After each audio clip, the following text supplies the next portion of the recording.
On a vu dans le module précédent que la plupart des fonctions de Storefront vivent dans un fichier bien particulier au sein du thème Storefront. Et on a également compris que lorsqu'on souhaite modifier le comportement de ces fonctions, il valait mieux passer par notre thème enfant dans notre fichier, function.php. Je vais vous montrer maintenant comment on peut ajuster certains templates de page. Dans la plupart des thèmes WordPress, les templates de page sont des fichiers PHP à part entière. Je vais vous montrer un exemple tout de suite sur l'ordinateur. Si je reviens dans mon thème 2021 par exemple, on voit ici par exemple sur, prendre un exemple header.php, que j'ai affaire à du HTML normal.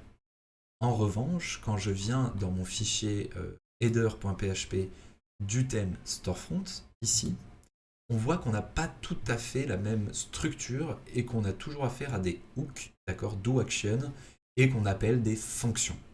Ces fonctions-là, elles vivent dans le fichier Storefront Template Functions, d'accord, et vous pouvez tout bêtement réécrire ces fonctions dans votre fichier functions.php.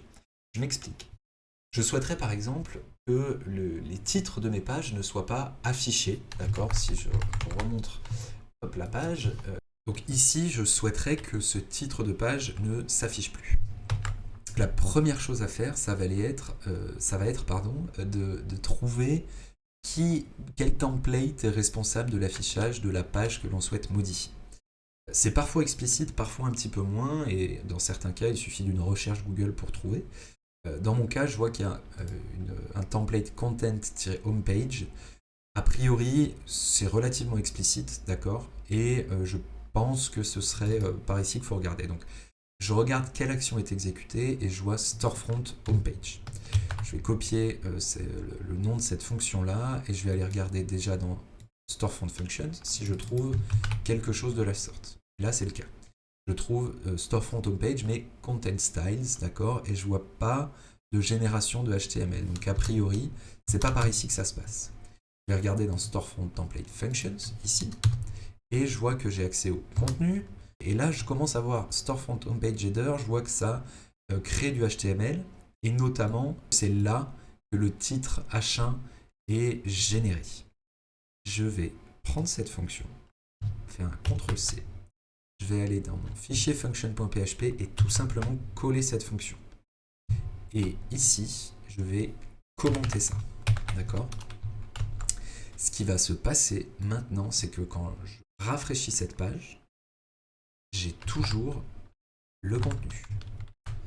Donc a priori, c'est que je me suis pas, j'ai pas recopié entre guillemets la bonne fonction.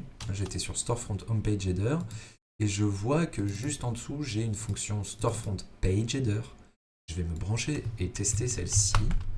Hop, et qu'elle est juste en dessous. Donc ça, a priori, c'est pas l'effet que je souhaitais. Je vais tout simplement supprimer cette fonction. Et ici, enlever l'affichage du titre. Et je vais recharger ma page. Et là, cette fois-ci, je vois qu'effectivement, je n'ai plus de titre H1 sur ma page. Et c'est bien ce que je souhaitais dans le cadre de cet exemple-là.